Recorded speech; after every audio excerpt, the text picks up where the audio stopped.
Welcome, everyone. We're here today with a group actually of after the Bethel floods, June 20th, 2018. There were a number of unrelated people that stepped up as the needs arose. And today what we have with us, we have Becky Luzier, president of the Black Hawk Family Relief Fund. We have Tim Mowry, president of Council. And we have Lauren Bradley, who's creator of the Citizens of Bethel Park. Each were really unrelated prior to the flood, and the flood was the impetus. So I thought it would be nice to get all together, just talk about what we were doing before the flood ever happened, what happened during the flood, go through some of the situations that brought you all together, and then where it looks like you might be going in the future now that this relationship has been built. Got it. Great. So I don't know where we would start, but I think it would be you, Tim, because initially with the flood, I understand that actually you were really right on the spot from day one, and maybe even before it even happened, is with some advance notice. So yeah, we have an emergency management team that actually coordinates efforts when we have issues like we had on June 20th. The first call I received actually was from a resident who lives over on Sherwood, that a stream that historically we clean out occasionally at where it goes underground called and said, "Hey Tim, we have a lot of rain and there's a lot of water out here." So that was probably within 10 minutes of the rain first starting. So I get in a car and go over, and much to my surprise, because I wasn't impacted, it was raining, I didn't really notice it, but went over, and that's for me where the journey started. Okay. So what did you do? You saw that, and what do you say? Really what you try to do is communicate with our staff, the municipality, let them know what's going on, what I understand or what I've seen, and by the time I got involved, they had already been involved. The emergency management team was called out.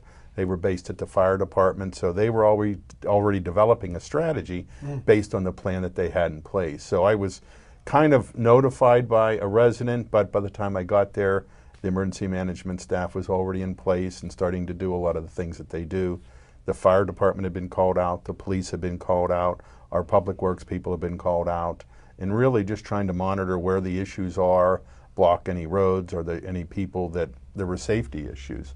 As an example, the trolley stop. The fire department was on the spot. They were kind of coordinating what they needed to do to evacuate the people. So the initial stages were evaluating where we can be used, where our resources need to be, are there any people in danger, as well as blocking any roads or any areas that may be impacted. And understand our police, who were the first responders, they still had everything else they needed to do as well as deal with the flooding. Okay. How did they know? When you say they were already there, how did they know? John Kutchum is our coordinator, and he had been watching the weather forecast and where the rains are, and he's also a volunteer fireman, so he's well in tune with what's going on. Obviously lives locally, so he knew what was potentially coming, and following the radar that we were going to have a major event. Really? Yes. Mm-hmm. Wow. They knew, they were manning up before anyone knew what was happening. The police that to me department. is amazing, because we as citizens have no clue that's being done on our behalf, really, that it's being done. Yeah, and if you look at the emergency management page on Facebook, John often posts things when there's inclement weather coming, it's a big storm, it's just informational. He looks at the weather forecast, he looks at the radar. I mean, he really is into this and does just a great job, and he's a volunteer. Yeah. But that's one of his responsibilities. So he kind of prepared, and a lot of times he may do that, and it may pass north or south of us, but in this particular case, it passed right over Bethel Park. So I think a lot of citizens didn't know what was happening, and it's because it appears Facebook. So that's where you two come in, and I don't know how that really started, but what happened? Share with me what happened there. So Citizens of Bethel Park is a Facebook group that is just an online community for anyone that loves, is a neighbor of, has lived in Bethel Park. We classify citizens as not residents, but residents and neighbors, and anyone that wants to know about Bethel Park. We have people that have mothers that live here and they just want to know about the community services that are around. It's just a way to share news and things in Bethel Park. And it was Lizzie it was Elizabeth who was the first person that said, like, some things started coming up, we're getting a lot of water, and she posted and said, help, and you could read it and hear her panic. She was walking horses in swift water to a safer place. She was having anything that was 3 feet, 4 feet high washed away, all the gravel, all the sand in the sand schools, and all of that. And then the next, I think, was Annie Torres. And so people just started saying, we want to help. And myself and Sid Litzenberger started organizing that, trying to help point people in the right place and tag people here, are you seeing here? And then I started triaging people and calling them as we found out who they were to say, same questions. Do you have a washer and dryer still there? Do you, can you live there? How high did the water come? And anyone that was really bad, somehow in there, Tim and John reached out and we reached them, and I think Sid was a big connector in that. And Becky, because people started to say, we want to donate some money. But while we're doing this, Becky's over here already churning away and doing her bit. By the time we started saying, hey, where can people donate, and start getting flooded to Becky, she was doing her own thing. Really? A ton of work already. Well, so for me, I live off of Clifton Road, which is an area that was impacted by flooding. So that night of the rains, we drove home. My husband and I had met another couple out for dinner, and we drove home. We drove through them. And even driving through the rain, all I thought at that moment was, wow, it's really raining hard, And I came down Clifton Road from Owl's Cafe, and I saw all the water in people's front yards on the right-hand side of the road, which I haven't seen it a lot, but I have seen it pool there before. And we just thought, oh my goodness, it's raining so hard. And we got home, and there was a lot of water running on our street, but still, I think that I just thought this is going to pass, like it's going to rain really hard for 10 minutes and then it's going to pass, and like you just get this little bit of like overflow and then it's over. And we were probably home for about 15 or 20 minutes, and then all the sirens started, and I believe that was trolley stop at that point. Went to bed and, thought really nothing of it other than, wow, that was a lot of rain. And woke up the next morning and saw Lizzie's post from Hunter Spring Farm on the Citizens of Facebook page, and contacted my board members from the Black Hawk Family Relief Fund. Now, we were a year old at that point, but we had never necessarily come together and said, we're going to provide large-scale disaster relief or coordination or whatever. And we didn't even really have that much money at that point, because we had done one fundraiser a year before for 2 particular families, had dispersed 95% of the money that had come in from those fundraisers. And I contacted the rest of my board and said, it sounds like some people really got hit by this rain. Can we do something for this young woman? She's a local kid. This is a family working farm, so this is like their entire, income. She is a member of our military. Like, let's do something for her. And we didn't have a lot to give, but across the board, my board was like, oh yeah, let's do it, because we had actually been talking about dissolving the fund, thinking we weren't necessarily needed. So our board members and myself were like, oh, this might actually make it easier. We can just like zero out the fund with this final donation. And I was trying to find the original post so I could contact her, and I couldn't find it. So I contacted Sid Litzenberger, who's one of the administrators for the Citizens page, and her and I had talked a little before, and Lauren and I had spoken before, mostly over Facebook Messenger, about posts on the page, or just conversating sort of about what was going on in municipalities, still having never met each other or have no pre-existing relationship. And I contacted Sid and I said, hey, I'm trying to find that post about that young woman in the horse farm. Maybe if there's a couple people affected, we can kind of do something for her. Maybe somebody else can do something for another family, and we can, maybe there's a couple people out there. And so she gave me the information. I called Lizzie. I told her we had some funds to give, nothing astronomical, but we have a little bit of money we can share with you. She was like, that's wonderful, but I also still, I need actual physical help. And I said, well, it sounds like you're getting that on the Facebook page. I called around to a couple media outlets and messaged a couple media reporters on Facebook, having coached in Western PA for 17 years. I have sports contacts, so asking them if they can forward it to somebody in their group who can maybe help her get some, a story or something that this woman was affected, and maybe try to get her some more support. Good. So that's what thinking that maybe this might be the only person that like needed that. And that was Thursday morning. I would say by Thursday afternoon, things had really started to pick up on the Facebook page, and you started to realize that this wasn't just going to be 1 or 2 people. It was going to be a lot of people, and it was going to be not just 1 or 2 people hit hard, but like everyone that we were hearing from had experienced a fair amount of damage. And one of the Black Hawk Family Relief Fund board members had a daughter who worked at EV Hardware in the summer when she was in high school. So he had mentioned our organization and what we did to Andy, who owns EV. So he called me Thursday night, and we spoke about just what the fund was and the history of it. And he said, well, you know, people are wanting to donate. Can we start sharing their information, your information with them? And of course, we provided, you know, our filing statement to the state and our tax ID to, you know, illustrate that we were a legitimately filed organization, but just nobody really knew we existed because we hadn't necessarily been on this big, full-scale, you know, PR promotion. We did something for 2 families. We thought that might have been it, and if that was all, then that was okay too. So that was Thursday night. I talked to him.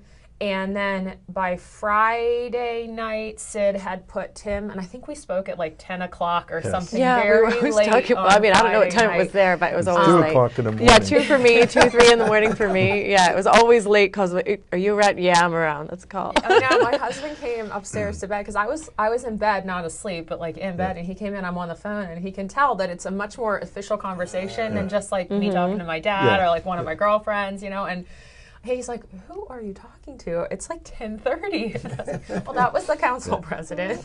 Apparently, this is really widespread. So I think that, you know, it's within 48 hours of the rain coming, we had sort of connected deeper with the citizens page, deeper with the municipality, deeper with other philanthropic-minded members of the community, and had kind of started to talk about how can we all work together. And it's kind of funny because I don't think we ever had a conversation, Lauren, where it was hey, Lauren, let's work together on this. It was just like, all right, she's sharing information with me, I'm sharing information with her. Sid can actually text with me. You know, Lauren, we were using... They were texting, and then we went to WhatsApp, and then we moved to something called Slack, which allowed us to have different channels because we got so organized so quickly. Tim was in it, and we were using different channels for meals, for the fund, for the donation jars, for the handyman volunteers, team. Triage. Yeah, exactly, triage, and we were same questions, and then it took us, I mean,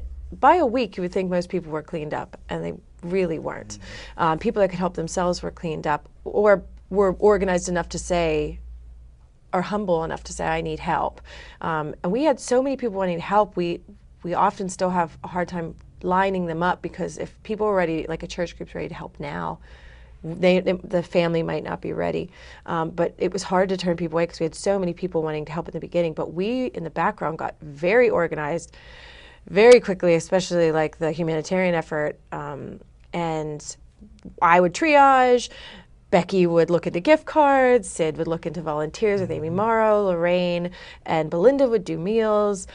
David Spinnenweber and Chris Van Dyke and Jeff Simke was out. They were all. Courtney was doing site visits. Courtney was to doing. Look at properties and talk to people. She was and actually unbelievable. Get in front of them so they could see a human. Courtney Smith. We just really wanted to make sure that people knew that we saw them. I think a common theme amongst everyone who's sitting here, and even the broader group of volunteers, was just making sure that our fellow citizens knew we're here, we see you.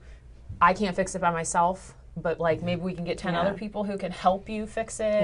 And there were so many people that wanted to help, that felt a pull, like Krista and Jack. You went out and you went to the farm, you went to the firehouse. You've been getting really involved in making sure everybody knows what was happening, because we can help organize. But there were so many people. There's 3 people sitting here, but there were literally probably hundreds of people behind the 3 people here, and I felt the pull, and I was in London. You know, I live in London. I'm from Bethel, but I live in London.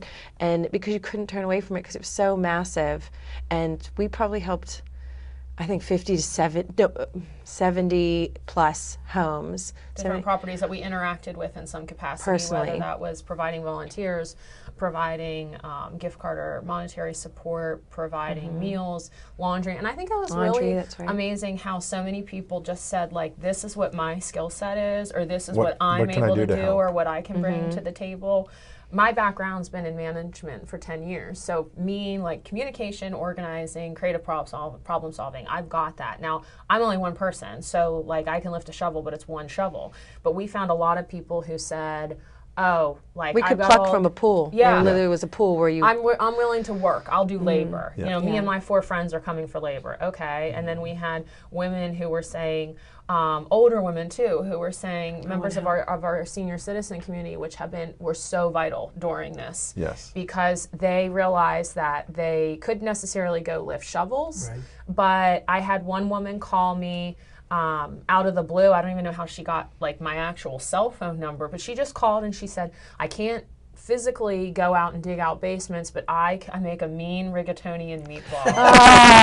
And she said, I can get 6 pans done for dinner tonight if you just tell me where they're supposed to be. yeah. Yeah. Yeah. So, and she said, oh, my sister's coming over and another woman from the church. And I just envisioned this meatball mama like Yeah. assembly line, you know, where they're in the kitchen making all of this food. And then we had people who were volunteering to go pick up the food and deliver it to people. And I think that she is very camera shy, but Sydney Litzenberger had a very good point during all of this where she said, if we can keep them clean, aka the laundry, like so they feel like they Yes. have clean clothes to put on, in spite of the fact that their washer and dryer is destroyed and they're a mess from cleaning up, and if we can keep them fed, they'll be able to maintain a sense of humanity and normalcy feel in so all of this. desperate. That'll hopefully help Yeah. carry them through this challenging time. I mean, she was spot on delivering.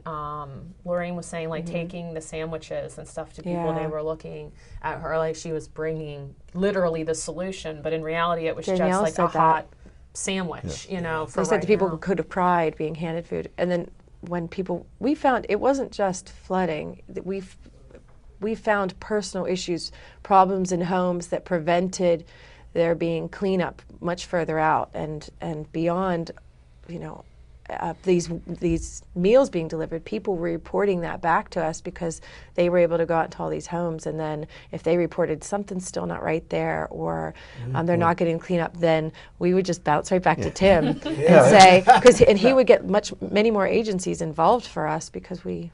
Yeah, and that's one of the help. things from the beginning. We never really knew how widespread it was. We've never had anything like this happen in Bethel Park. And we know from the phone calls, and our staff began on Thursday going out and visiting people, but we know now that there's people for weeks that just didn't call in. We wouldn't know. And I think the citizens group actually picked out one resident that was severely impacted, but never called and didn't really want anybody to come into their house. And then We found a few like that. You had to Yeah. talk to them a couple times, or was even beyond that. Really, you know, we had to pull. What was the group that was doing the counseling services? they were a division Schoolhouse. of the County Department of Aging, and we reached out to them through John Kuchma that we identified people that wouldn't let us in, and we decided that we would take it to the next level based on the information that we had and the citizens had from going out, and we engaged them to make some visits. And that's one of the things through all our messaging is check on your neighbors, not just taking their word that everything's fine. If you have a senior citizen next door, they're saying everything's fine, go in and look in their basement, because a lot of them, they didn't want to ask, they didn't want to deal with it, and we were here to help. And like I said, we involved other agencies to come in and help us deal with it. Do you feel people apologized a lot? They kept saying, "I would have done this myself," and everyone was so Yeah. afraid to ask for help. You know, Pittsburghers are doers. Flooding is not unfamiliar in your basement. You get a what did Sean Arbrough say to me? You get a dehumidifier, you get a sump pump, you take care of it, you know. Yeah. And he's like, that's kind of the attitude. Everyone knows what to do, but this was On a unprecedented. larger scale. And I think Yeah. the neighborhood connection and that aspect of it's really important. Yes. And we've had meetings since all of this with the municipality about how can we coordinate more quickly together from an instant, not it takes us a couple days to get connected.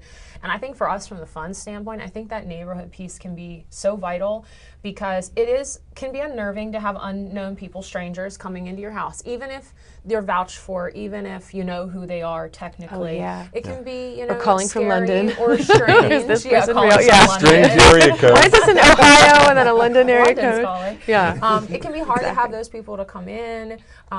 In this case, you know, people were getting basements and storage areas flooded, and people were feeling, I think, a sense of embarrassment about how much stuff they had or whatever. I mean, which we all have a lot of stuff. Like, no one really needs to feel bad about that. We all have that room or closet or whatever. My in our garage will be house. cleaned out by the end of August. just so you know. So This is a good spring clean for both. But I sides. think that having that neighbor connection was helpful in some cases, because someone might have been resistant to allowing us to help them for any number of reasons, but having a neighbor who they knew, someone who came in with the volunteers and said it was like an who they icebreaker. were, and really kind of, so we talk about the volunteers and we talk about the doers and the laborers and the food, but the neighbors, even if you helped a neighbor get access to the lot were assistant, reported by neighbors. Yeah, if you did People the didn't report reporting, if you themselves. did the introduction, if you helped us gain access to a home by helping a neighbor get some peace of mind about who was going to be there and that you were there too as like a secondary backup, keeping an eye on everything, then we thank you, because you were part of our volunteer team, whether you realize it or not. Without you, your neighbor probably would have never been reported or may have never let anyone inside of their home. No, that's a very good point. I think we had in excess of 50 people from all the services out the night of the flooding, but we can't touch everybody. And it's really depending on the neighbors. You know, the citizens group, the Facebook group is great in communicating information. And from a government side, we're working on infrastructure and making sure everything's fine. This is a side that we mentioned. We had a meeting last week and really sat down and talked about it, and we're going to integrate this into not only our emergency management plan, but anytime we have issues that we think maybe people need assistance, that we now have somewhere to turn that's local. It's a face that people may know. You know, I have to say, it seems like a godsend that the citizens of Bethel Park Group existed and that you and your team were willing to step up and step into this situation. And the Black Hawk Family Relief Fund had already existed for a different reason. Yeah, and hadn't shut down. Like, And, I know. But at this event, then you and your team were willing to step up. That had to have felt like a godsend that they existed and were willing to do whatever it took, right? As elected official, it absolutely was. I think, Jack, you and I first met. We were passing out cleaning supplies and coordinating volunteers, and he showed up and said, "Where can I go?" And we had gotten a list of where to send people, and I think he went down to the farm, to the horse farm was the first one. But it was, you know, we were so much dealing with one part of it. This was an aspect that I don't want to say we didn't take into consideration, but it's the recovery phase that we really needed help, and I don't think any of us really knew each other personally prior I only to this physically event. met you both a couple of days ago, even though we've had late night talks and everything. Right, absolutely.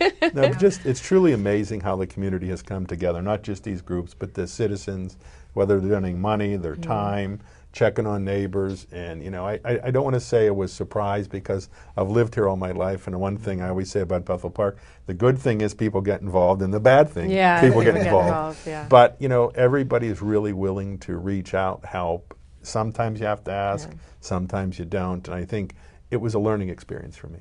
There was a lot of stuff that like kind of came together just perfectly, and I know that we as volunteers, and of course Tim's part of our like merry band of volunteers, but one of the things that came up in the meeting, a comment that was made that really struck me and has continued to resonate with me. I have spoken to a couple different council members just about that comment since. One of the attendees said, you know, in an emergency like this, of this scale, the municipality needs 300 employees in order to attack the whole large-scale problem in every aspect, which we don't have. We're a small municipality. And, you know, I said during that meeting, well, the good news is you actually have now, we've demonstrated you don't need 300 municipal employees when there's an emergency. You just need to coordinate with your 300 citizens that are willing to, you know, get out of their comfort zone and do something to help their neighbor. It was just amazing that so many citizens stepped up. but in small ways. And that's what I'm really trying to hammer home, is that I think there's people out there that don't even realize that they contributed to this, because they might think, oh, I didn't do that much, or it was I think everyone small. feels that. I think everyone feels there was more we could have done. But I mean, if that was the case, if nobody did enough, we would not be where we are now, 6 and 7 weeks later. We're better off than many of the other townships, as we heard. So, and Tim was out there looking at all the infrastructure. I don't think people realize that they were trying to meet the FEMA, trying to figure out if we could actually meet the FEMA bar, which, as we found out now, is an impossible bar unless it's a hurricane. But he was not only just helping and actually going into homes, he was really working with Public Works and sewage and everything, trying to figure out where the big breaks were to try and get that total up. And so that's another reason why they didn't have the humanitarian effort, because there was so much on that side.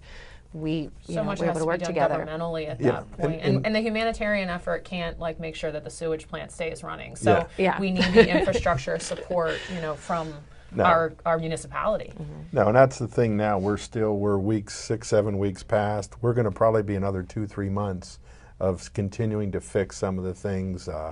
We're probably in the neighborhood of in excess of $600,000 or $700,000 right now. Wow. And we're having more things that we're finding.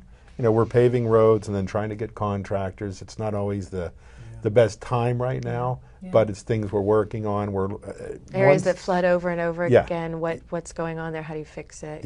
So we're re-looking at everything. We've done a number of flood projects, and as an example on Logan Creek, even though it was severely impacted, when you have this much rain, we had almost 5 million gallons of water that were in the 2 storage ponds that we built, and now we're learning that on a 4-inch rain that they're not quite enough. So we're going to be looking at a lot of the things over the next, not just weeks, but years, and giving people ideas of what they can do to help, and just trying to change things and look a little differently at what we've done. Well, now that you see these relationships that you have or built in the organizations, what do you see going forward with yourselves as a group and individually as your groups? I think from the municipal level, we already established a liaison group of council to work with the group. So we want to have dialogue, not just when there is an event, even in the off times. What are you doing? Can we help? And to give them a better understanding of what maybe our needs may be, or if we have an issue, it may not be related to an emergency management team. It may be other areas where people need help. So we know that we need communication, we need help, and I think that's, from our perspective, our starting point. Yeah, and we're a communication tool, so we're a platform, and we want neighbors to know, if you know about a neighbor, we want to start a neighbor-to-neighbor movement, that this is a safe place. Contact one of the admins at the Citizens of Bethel Park. We'll find out if we can help that family if there's a fire, as Becky said before, or not just the flood, but beyond. If there's any way we can help the council, if there's a baseball team that needs money, come to us and we'll help promote you on the group. And in the future, it's beyond the flood for Becky. Who knew what your summer was going to be like this summer, Becky, and forward. So she's our future, really. Yeah, we really have a goal of integrating ourselves more efficiently into recovery in Bethel, and that recovery not just being flood related, but any sense of recovery, whether that be an individual family dealing with a unexpected hardship, which could be anything, life is precious and things can change on a dime. And through our communication with the municipality and both the fire and the police departments, I think have been very supportive of what our group has done and very receptive to communicating with us. And I want to integrate the fund, because it is a fund, it's for fundraising. We raise money and we, disperse money. But we now are completely different than that. We are now a 50 volunteers who I feel like are committed to long-term assistance in their community, that if something was happening right now, I could think of 5 or 6 people that I could call and they would jump into action on that particular project. So we do want to be a part of long-term recovery in Bethel, whatever that looks like, and work with our first responders, work with our municipal leaders, work with private citizens who might know of someone that the fund can support in some way. And I think that I personally would really like to see the community give back to our senior citizen community that really stepped up so much to provide a lot of infrastructure support during this relief effort. and be there for our senior citizens and make sure that, you know, nobody feels the sense of isolation, no matter what age they are, that if they're dealing with a challenge or a problem, that nobody knows about it or that they're alone, because you're not alone. You're surrounded by a really amazing community of people who want to see you be okay. Yeah, no one's alone. Well, I appreciate all of you coming in today and for everything that you do. Sincere appreciation for that. Thanks so much for coming in and sharing your stories so we can get them out.